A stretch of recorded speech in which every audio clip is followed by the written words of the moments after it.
Hi friends, welcome to డిజి సేవాపే. ఈరోజు వీడియోలో నేను మీకు చూపించబోయేది ఏంటంటే పాన్ కార్డుకి సంబంధించి డాక్యుమెంట్స్ ఏ విధంగా అప్లోడ్ చేయాలో నేను ఈ వీడియోలో చూపించబోతున్నాను. ఓన్లీ డాక్యుమెంట్స్ అప్లోడ్ వరకే, మిగిలిన ప్రాసెస్ అంతా కూడా ఫుల్ వీడియోలో ఉంటుంది. మీరు అది ఫాలో అవ్వాల్సి ఉంటుంది.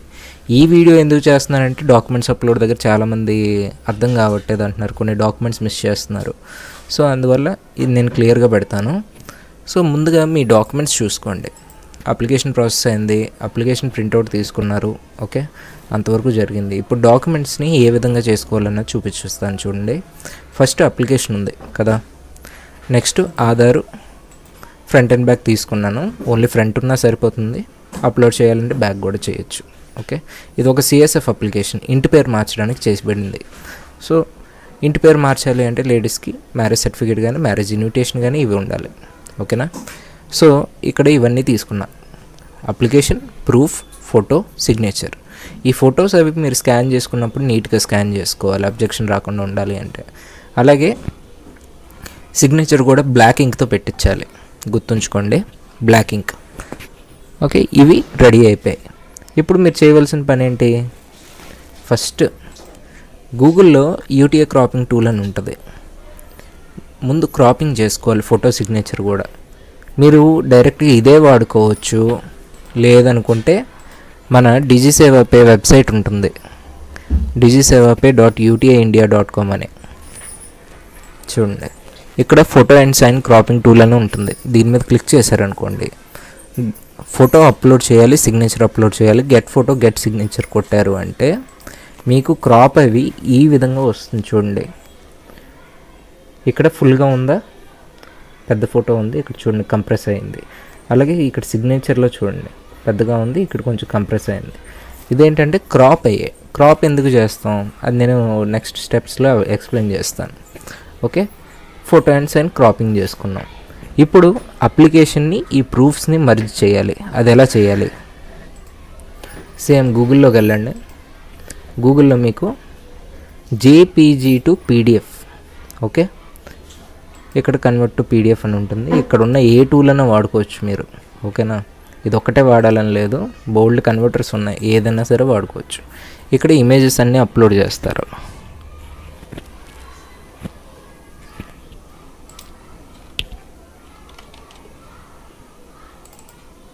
Okay,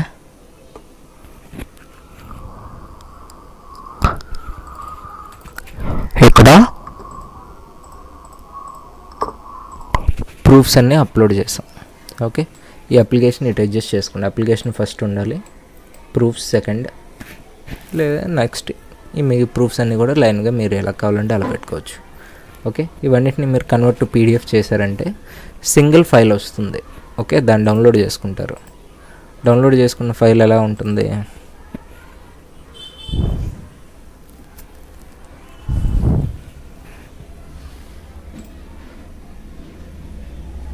application, Aadhaar back, next ఈ మ్యారేజ్ ఇన్విటేషన్. సో ఇదంతా ఒక సింగిల్ అప్లికేషన్ వచ్చిందా? సో ఇప్పుడు మీరు చేయగలిగింది ఏంటి? ఇదంతా రెడీ, ఇంకా మీరు ఏం చేసేదేం లేదు. అన్ని ఫైల్స్ కూడా ఒక ఫోల్డర్లో ఉంచుకోండి, సో మిస్ అవ్వరు ఏది కూడా. ఇప్పుడు మీరు చేయవలసింది ఏంటి? పాన్ పిఎస్ఏ లాగిన్కి వెళ్ళిపోతారు. ఇది ఒక సిఎస్ఎఫ్ అప్లికేషన్కి సంబంధించి. సో సిఎస్ఎఫ్ అప్లికేషన్ మీద క్లిక్ చేస్తే అప్లోడ్ డాక్యుమెంట్ అని ఉంటుంది. 49A సర్వీస్లో కూడా ఇది కొత్త అప్లికేషన్కి, అంటే కొత్తగా ఎవరికైతే పాన్ అప్లై చేస్తున్నారో వాళ్ళకి. ఓకే, సిఎస్ఎఫ్ మీద క్లిక్ చేసి అప్లోడ్ సిఎస్ఎఫ్ డాక్యుమెంట్. ఇక్కడ నేను క్రాపింగ్ అవన్నీ ఎందుకు ముందు చేయమన్నాను అంటే, ఇక్కడ ఆల్రెడీ ఇన్స్ట్రక్షన్స్ నాకు తెలుసు కాబట్టి మీరు కన్ఫ్యూజ్డ్ అవ్వరు కాబట్టి నేను ముందే చెప్పాను వాటిని. Pan application front and back page, supporting document అన్నీ కూడా ఒక పీడిఎఫ్లో ఉండాలి. ఓకే, ఆ పీడిఎఫ్ 2 MB కన్నా తక్కువ ఉండాలి. సో ఇప్పుడు పీడిఎఫ్ కన్వర్ట్ చేశారు, అది సైజ్ ఎక్కువ ఉంది. అలాంటప్పుడు ఏం చేయాలి? గూగుల్కి వచ్చి పీడిఎఫ్ కంప్రెసర్ అని ఉంటుంది. ఈ పీడిఎఫ్ కంప్రెసర్ ఏంటంటే మీకు ఆల్రెడీ డౌన్లోడ్ అయిన పీడిఎఫ్ని ఇంకా సైజ్ తగ్గిస్తుంది. పీడిఎఫ్ ఫైల్ అప్లోడ్ చేస్తారు, కంప్రెస్ పీడిఎఫ్ చేస్తారు. సో ఎంత కంప్రెస్ అయింది? 482 ఉండేది 481, అంటే 2 MB కన్నా తక్కువ ఉంది. ఇది ఓన్లీ ఎప్పుడైనా 2 MB కన్నా సైజ్ పెరిగితేనే దీన్ని వాడతారు తప్ప నార్మల్గా దీని యూస్ మీకు లేదు. ఓకే, సో ఇది 2 MB మొత్తం అప్లికేషన్ ఇందాక ఎలా చేయాలో చూపించాను కదా. Next photo and sign. ఈ డిమెన్షన్స్కే ఇప్పుడు మనం అది క్రాప్ చేయబడింది. యూటీఏ క్రాపింగ్ టూల్ ఇదిగోండి చూసుకోండి, ఇక్కడ సైజెస్ ఉన్నాయి అవునా. సో అవి క్రాప్ చేసేసుకున్నాం. ఇంక ఏం లేదు, ఇక్కడ అప్లోడ్ ఫైల్ ఉంది కదా, దీంట్లో మనం చేయడం క్రాప్ అండ్ అప్లోడ్ యూజ్ చేయొద్దు, ఓన్లీ అప్లోడ్ ఫైల్. సో ఇవన్నీ నా డాక్యుమెంట్స్. ఇక్కడ పాన్ ఫామ్ దగ్గర అప్లికేషన్ 1 అప్లోడ్ అవుతుంది. దాని తర్వాత ఫోటో, సిగ్నేచర్ వేరువేరుగానే అప్లోడ్ చేస్తాను, మీకు స్క్రీన్ షాట్లో అలా కనిపిస్తుంది అంతే. ఓకేనా, ఫామ్ అప్లోడ్ అయ్యింది, ఫోటో అప్లోడ్ అయ్యింది, సిగ్నేచర్ అప్లోడ్ అయ్యింది. ఓకే, దీని తర్వాత అప్లోడ్ డాక్యుమెంట్ అప్లోడెడ్ సక్సెస్ఫుల్ అని వస్తుంది. ఓకే చేసుకోండి. మీకు ఇంకా డౌట్ ఉందనుకోండి, మై అకౌంట్ అని ఉంటుంది ఇక్కడ ఆప్షన్. మై అకౌంట్ మీద క్లిక్ చేసి వ్యూ అప్లోడెడ్ డాక్యుమెంట్స్ క్లిక్ చేశారనుకోండి, ఇక్కడ అప్లికేషన్ నెంబర్ అడుగుతుంది. సబ్మిట్ చేశాక ఏమవుతుందంటే మొత్తం మనకి ఫోటో ఏం అప్లోడ్ చేసాం, నెక్స్ట్ కూపన్ నెంబర్ దగ్గర అప్లికేషన్ అప్లోడ్ అయ్యిందా, ప్రూఫ్స్ కూడా అప్లోడ్ అయ్యాయా, మనం ఒకసారి వ్యూ కొట్టామంటే డౌన్లోడ్ అవుతాయి మనం అప్లోడ్ చేసిన ఫైల్స్. సో అవన్నీ ఓకే అయ్యా లేదా చూసుకుంటాం, దాన్ని బట్టి అబ్జెక్షన్లోకి వస్తుందా రాదా అన్నది మనకు తెలుస్తుంది.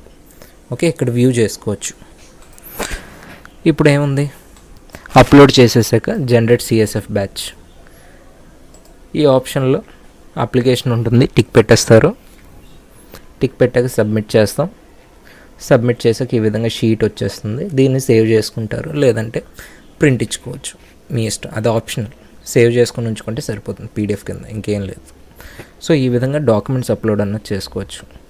ముందుగా అన్ని ఫైల్స్ రెడీ చేసుకోండి, ఒక ఫోల్డర్లో పెట్టుకోండి, క్రాపింగ్ చేసుకోండి, కన్వర్ట్ చేసుకోండి, దాని తర్వాత అప్లోడ్లోకి రండి. కన్ఫ్యూజ్ అవ్వద్దు. ఓకేనా, చాలా సింపుల్. ఓకేనండి, థ్యాంక్ యూ సో మచ్.